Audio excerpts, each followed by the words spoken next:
අපි අද යන්නේ ඔයාලට කියලා දෙන්න යන්නේ කොහොමද මේ කාල් ලිනක්ස් වල නැත්නම් ලිනක්ස් ඕනම ලිනක්ස් මාදිලියක ටර්මිනල් එක හරහා ඔයාලගේ මේ wireless card internet wireless card අපි කියන Wi-Fi network නැත්නම් RTL dongle එකක් වෙන්න පුළුවන් මොනවා හරි රේඩියෝ ෆ්‍රීකවෙන්සිස් හොයන මොනවා හරි කාඩ් එකක් අපි කියන වයර්ලස් කාඩ් කියලා RAM රහිත කාඩ් තියෙනවාද ඒවා වැඩ කරන්නේ නැත්නම් කොහොමද හදාගන්නේ කියලා බලන්න. ඉතින් ලිනක්ස් වල තියෙන ලොකුම ඉෂුව එකක් තමයි මේ තියෙන්නේ.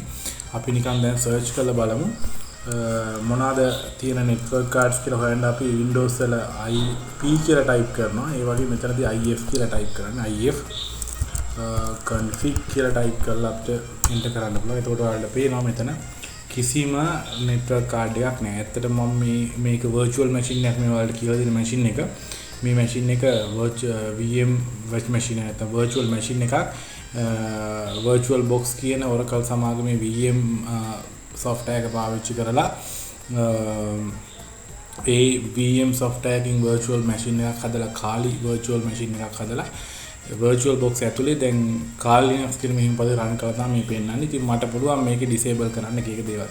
දැන් මම ඔයාලට පෙන්නන්නේ network card එක disable කරලා. ඉතින් මේ පෙන්නන්නේ මේ loop back එකක් විදිහට හඳුනා ගන්න තොරතුරු ටිකක් තමයි පෙන්නන්නේ. ඉතින් මෙතන කිසිම network card එකක් මේ වෙලාවේ නැහැ. ඉතින් wireless card බලන්න තව ක්‍රමයක් තියෙනවා. IF wireless විතරක් බලන්න. අපි මෙතන Ethernet network adapter ඇතිපුත Ethernet cable network adapter එකක් නැත්නම් Ethernet network card ඇතිපුත ඒකත් මෙතන IF config වලට පෙන්නනවා.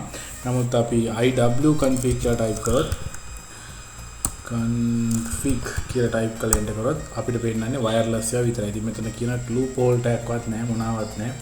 sorry loop back එකක්වත් නැහැ no wireless extension කියලා මෙතනදී පෙන්නනවා. දැන් මේක අපි හදාගන්න ඉතින් තමයි අපි ඊළඟට ඔයාලට පෙන්නන්න යන්නේ. හොඳයි ඊළඟට ඔයාලා කරන්න ඕන දේ තමයි ඔයාලා මම මේ දැන් වීඩියෝ එකට යටින් පෙන්වන link එකේ තියෙන driver download කරගන්න ඕනේ. මේ driver වලට අපි කියන්නේ මේ අර compact wireless drivers කියලා. මේකේ එක version එකක් තියෙනවා. මේ version එක හරියටම download කරගන්න ඕනේ. ඒ නිසා මේ YouTube වීඩියෝ එකට යටින් comments වල බලන්න. sorry description එකේ බලන්න මම link එකක් දාන්නම්. හරියට මෙතෙන්ට ගිහිල්ලා ඒ files download කරගන්න. download කරගත්තට පස්සේ ඔයගොල්ලන්ට පුළුවන් ඒවා extract කරගන්න. ඉතින් ඔයාලට එක එක Linux command ඒවට පාවිච්චි කරන්න පුළුවන්. නැත්නම් ඔයාලා right click කරලා සාම Windows එකේ ඒවා කරගන්නත් පුළුවන්. කොහොම හරි ඔයාලට download කරගත්ත තොරතුරු ඔයාලගේ download folder එකට ගන්න වෙනවා. right? ඉතින් download කරගන්න එක එච්චර අමාරු නෑ. ඔයාලට තියෙන link එක දැන් ඔයාලා කවුරු හරි කැමති කෙනෙක් ඉන්නවා නම් terminal එකෙම download කරගන්න. ඔයාලට පුළුවන් wget කියලා type කරලා ඉස්සෙල්ලම කරන්න වෙන්නේ තමයි ඔයගොල්ලෝ මේ දැන් download කරන files ටික එන්න ඕන තැනක් තියෙනවා. ඒකෙදි ඉස්සෙල්ලම අපි යමු මේ උඩ ඔයගොල්ලන්ට පේනවා මේ මම පොඩ්ඩක් clear කරගන්නම් මේ ටික clear කියන command එක දීලා උඩ ඔයගොල්ලන්ට පේනවා මෙතන මේ අපි දැන් ඉන්නේ root folder එකේ මුල්ම folder එකේ මුල තමයි අපි ඉන්නේ. අපි යන්න ඕන download folder එකට. ඉතින් download folder යනවා ඔයාලා type කරනවා change directory Windows වල folder කියනවා වගේ අර Windows වල command prompt එකේ command DOS වල අපි directories කියලා කියන්නේ folders වලට. ඒකේ මේ command එක change directory ගිහිල්ලා අර එකට එහා පැත්තෙන් තියෙනවා symbol එකක් අපේ අනන්තයේ පෙන්වන symbol එක තියෙන අංක එකට එහා පැත්තෙන් තියෙන key එක. ඒ key එකේ shift එකත් එක්ක press කරපුවම මෙන්න මේ සංකේතය එනවා. මම මේ සංකේතකයෙන් හරි නම දාන්නම් යටින්. ඊට පස්සේ / ඊට පස්සේ folder එකේ නම downloads. right? තොරේ තෙන්ට යනවා. හදිසියට ආපහු මුලට එන්න ඕන නම් වලබන change directory type කරලා හිස්සනක් තියලා එක dot එකක් type කරලා enter කරොත් මුලට එන්නේ නැහැ. නමුත් ඔයගොල්ලෝ type කරොත් dot දෙකක් ඔයගොල්ලන් ආපහු root folder එකට. right? ඒතකොට ඒ වගේම පහසුවක් තමයි මෙන්න මේ දැන් ඔයගොල්ලෝ දකින්නේ. මම දැන් keyboard එකේ up and down arrow keys press කරනකොට මම අවසාන වතාවට පාවිච්චි කරපු commands terminal එකේ පාවිච්චි කරපු commands ඔක්කොම පේනවා. ඉතින් ඔයගොල්ලන්ට පේනවා මෙතනත් දැන් ඔයාලට බලන්න පුළුවන් මම අර කලින් පාවිච්චි කරපු command එකට ආවා. right. අපි යමු download folder එකට මේ විදිහට. download folder එකේ තියෙන අපිට බලන්න පුළුවන් අපිට ls list කියන command එක ls කියලා type කරලා අපි enter කරොත් අපේ download folder එකේ තියෙන ඒවා පෙන්නනවා. right. ඔයගොල්ලන්ට පේනවා මෙතන compact wireless 2010-606-26-p කියලා folder එකක් තියෙනවා. ඒ වගේම compact-wireless- 2010 06-26-p.tar tar කියන shift ක්‍රමයට shift කරලා ඊට පස්සේ .bz2 කියලා තියෙනවා bz2 කියන ක්‍රමයටත් shift කරලා තියෙනවා. හරි. මෙහෙම තමයි ඔයගොල්ලෝ ඩවුන්ලෝඩ් කරගන්න. දැන් මේක මීට කලින් ඩවුන්ලෝඩ් කරගෙන තියෙන. ඩවුන්ලෝඩ් කරගත්තී ඔයාලා කරන්න වැඩි තමයි wget කියලා ටයිප් කරලා wget කියලා ටයිප් කරලා හිස්තනක් තියෙන ඩවුන්ලෝඩ් ලින්ක් එක දෙන්න. හරි. ඔයගොල්ලන්ට මම ලින්ක් එකක් සපයන්නම්. ඒ ලින්ක් එක මෙතනට දෙන්න. මම මේ ලින්ක් එක සපයන්නේ නැති මේ ලින්ක් එක වෙනස් වෙනවා නිතරම. මොකද ඩ්‍රයිවර්ස් කට්ටිය තියාගන්නේ නැහැ. පරණ ඩ්‍රයිවර්ස් අයින් කරනවා. මේ ලෙඩේ හදන්න අපිට මේක ඕන වෙන නිසා මම ලින්ක් එකක් ඔයාලට දෙන්නම් මගේ සයිට් එක හරහා. මේ වීඩියෝ එකේ යට ඔයගොල්ලෝ තියෙන ඩිස්ක්‍රිප්ෂන් එකේ බලන්න මම ලින්ක් එකක් දෙන්නම්. මෙතනට ලින්ක් එක ටයිප් කරලා ඔයාලා එන්ටර් කරන්න තියෙන්නේ. දැන් මෙයා කියනවා URL එක මිසින් කියලා. ඔව් URL එක මිසින් තමයි. ඒක මම URL එකක් දීලා නැහැ. නමුත් ඔයාලට බලන්න පුළුවන් මේ වගේ මේ ඩවුන්ලෝඩ් වුණාට පස්සේ මෙන්න මේ වගේ ෆෝල්ඩර් එකක් ඔයාලට මෙන්න ඩවුන්ලෝඩ් වුණාට පස්සේ මෙන්න මෙහෙම එන්නේ. මේ වගේ shift folder එකක් තමයි ඔයාලට ලැබෙන්නේ. හරි. හරි. ඊළඟට ඔයාලා කරන්න ඕන වැඩේ තමයි දැන් ඕගොල්ලන්ට දැන් මම නම් මේ වෙලාවේ එක්ස්ට්‍රැක්ට් කරගෙන ඉන්නේ. කියන්නේ මේ කම්ප්‍රෙස් කරලා අපි ඩවුන්ලෝඩ් කරගත්ත කම්ප්‍රෙස් වෙච්ච ෆයිල් එක කම්ප්‍රෙස් වෙලා තිබ්බ ෆයිල් එක අපි ඩවුන්ලෝඩ් කරගත්තාම මෙහෙම එකක් ආවනේ. මේ ෆයිල් එක අපි එක්ස්ට්‍රැක්ට් කරගන්න ඕනේ. එක්ස්ට්‍රැක්ට් කරගන්න අපි පාවිච්චි කරන කමාන්ඩ් එක තමයි මේ තියෙන්නේ. මම මේක ටෙස්ට් කරන්න කියලා කමාන්ඩ් එක රන් වුණා. මම නමුත් ඔයාලට පෙන්නන්නම්. ඔයාලට tar කියන කමාන්ඩ් එක තමයි software එක තමයි පාවිච්චි කරන්නේ. මේක එක්ස්ට්‍රැක්ට් කරන්න tar හිස්තනක් -jxvf කියන කමාන්ඩ් එක තමයි පාවිච්චි කරන්නේ.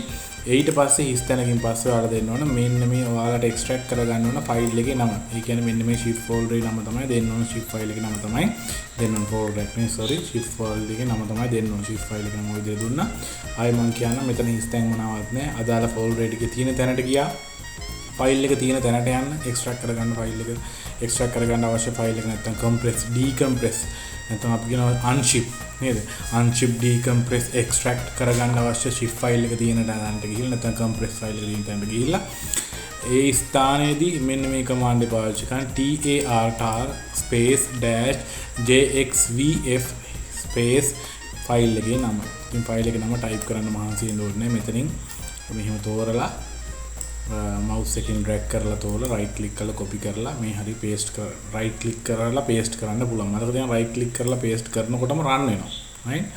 ඒ run වුණාට පස්සේ ඔයාලට මෙන්න මේ ආකාරයෙන් මේ folder එක extract වෙනවා පහළට බලා ගන්න පුළුවන් වෙයි.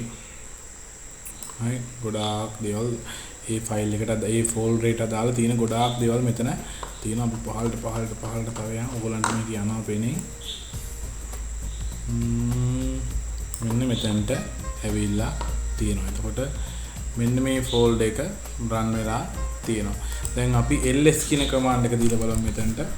මොනවද තියෙන්නේ කියලා. ls කියන කමාන්ඩ් දුන්නා අපිට පේනවා ලිස්ට් කරලා. පොඩ්ඩක් ක්ලියර් කරගමු. ක්ලියර් කියන්නේ මේ ස්ක්‍රීන් එකේ තියෙන කමාන්ඩ්ස් ඔක්කොම පාරන කමාන්ඩ්ස් අයින් කරනවා.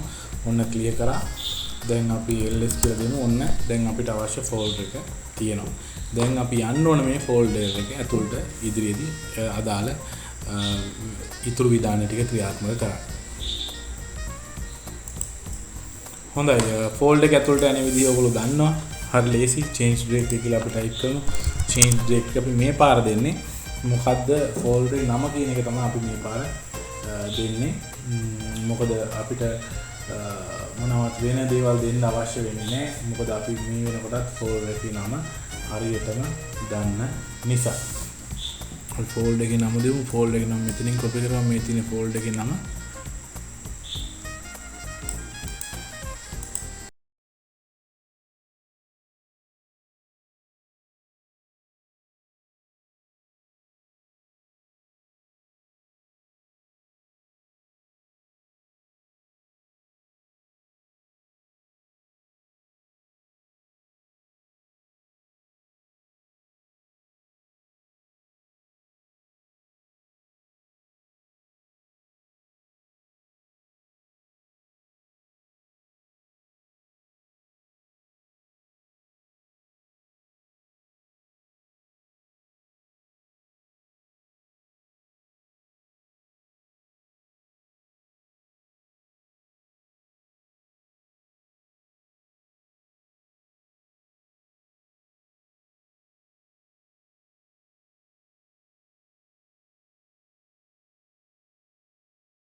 අපි IW config type කරලා බලමු. ඔයාලට පේන wireless LAN දෙකක් තියෙනවායි කියලා. ඉතින් මෙන්න මේ විදිහට තමයි ඔයාලට wireless card වැඩ කරන්නේ නැත්නම් ඒක වැඩ කරන විදිහට drivers හදාගන්න පුළුවන් වෙන්නේ. ඉතින් සුබපතන ඔයාලා හැමෝටම මොන හරි ගැටලුවක් ආවොත් මේ සම්බන්ධයෙන් ඔයාලා අනිවාර්යෙන් ඔයගොල්ලන්ට එන ගැටලු මේ වීඩියෝ එකට යටින් කමෙන්ට්ස් කරන්න. මම ඔයාලට ගොඩක් දේවල් කියලා දෙන්න බලාපොරොත්තු වෙමින් ඉන්නවා. ඔයාලට ඉගෙන ගන්න කැමති දේවල් අපිට කියන්න. මේ දේවල් වෙනුවෙන් මම මගේ පුද්ගලික වෙලාව වැය කරලා මේ වෙලාව තුල රිසර්ච් එකක් කරලා හොඳට හොයලා බලලා සමහරවිට තව YouTubers ලාගෙන් පවා ඉගෙන ගන්න සිද්ධ වෙනවා. ඉගෙනගෙන මම ඔයාලට කියලා දෙන්නම් කොහොමද මේ දේ කරගන්නේ කියලා. ඉතින් Linux, Windows මොනවා කිසිම දෙයක් ඕනද කිසිම ප්‍රශ්නයක් නැහැ. ICT ගැන information technology and communication ගැන ඕනම දෙයක් ඔයාලට මගෙන් අහන්න පුළුවන්. ඒත් එක්ක මනෝවිද්‍යාව සම්බන්ධ තියෙන තොරතුරුත් ඔයාලට අහන්න පුළුවන්. බොහොම ස්තුතියි අද සම්බන්ධ වුණාට subscribe කරන්න මගේ YouTube channel එකට. තවත් මෙවන් පාඩමකින් ඔයාලා හමු වෙනතුරු අදට සමගන්න